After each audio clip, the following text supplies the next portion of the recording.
All right, Falcon computer scientists, we are going to code some inputs.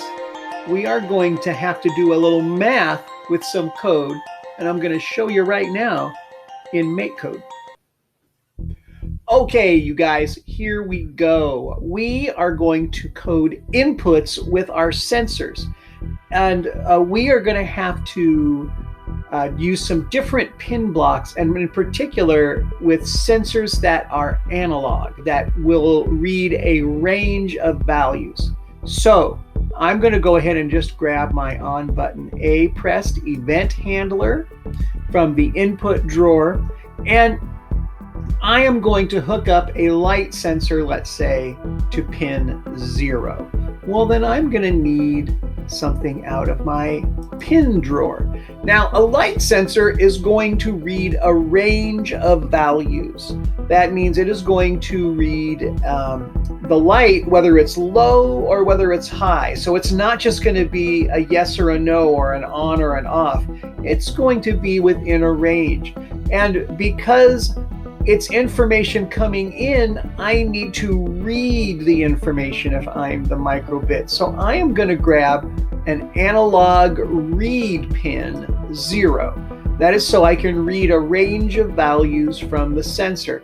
But if you look at my shape here, it doesn't go in my block.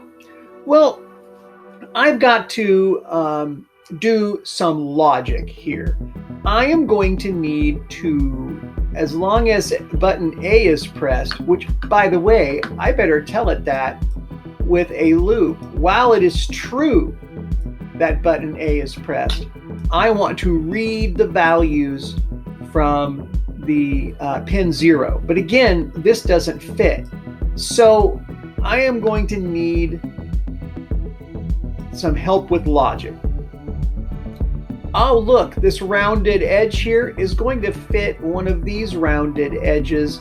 And because it's a range of values, I don't want it to be a straight equal. I want maybe a greater than or less than.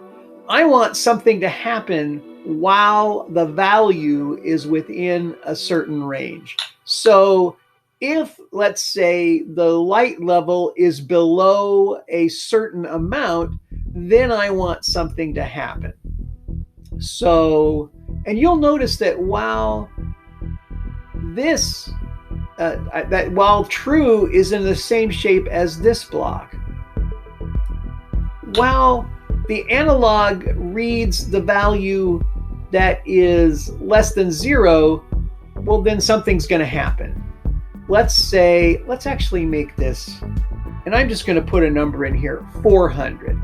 These numbers generally run roughly between 0 and 1,000 for the sensors. It really depends on which sensor and what it is you're trying to read.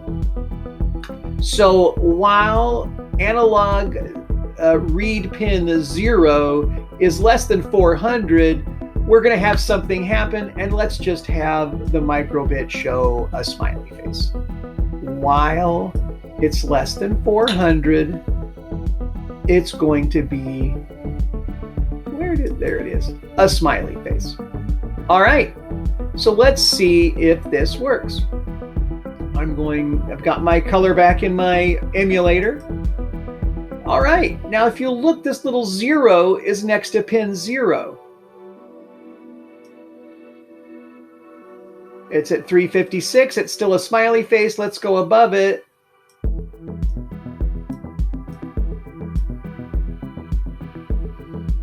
And what happened? The answer is nothing happened. We didn't tell it to do anything else. So we have to set it up so that there is an alternative. So there is something for the microbit to show if it is above 400. So we are going to go back to the logic drawer, and we are going to do an if-then loop. So we are going to move this out, and we are going to move this out, and we are going to put it in this shape. So now we still have the while true. While it is true that the A button is pressed, some stuff is going to happen. And that stuff is within this loop. If the analog read pin 0 is below 400, then show the smiley face. Or we've got a plus button here. Else, which means otherwise,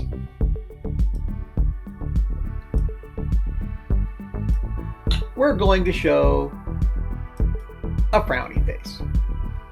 So if it is below 400, smiley face, above 400, frowny face, or specifically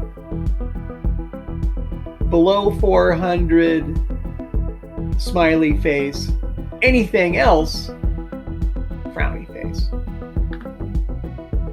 Let's see if it works. Press button A, and our input is 0. If I click and drag up, raise the input, not to 400, and there we go. Oh, above 400, it's a frowny face.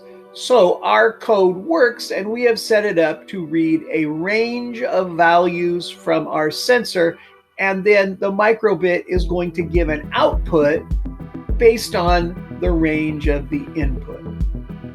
Output based on input. Here's an example of the code. I want you to try a version of this on your microbit with each of the sensors, the photocell resistor or the light sensor, the flex sensor, and the pressure sensor.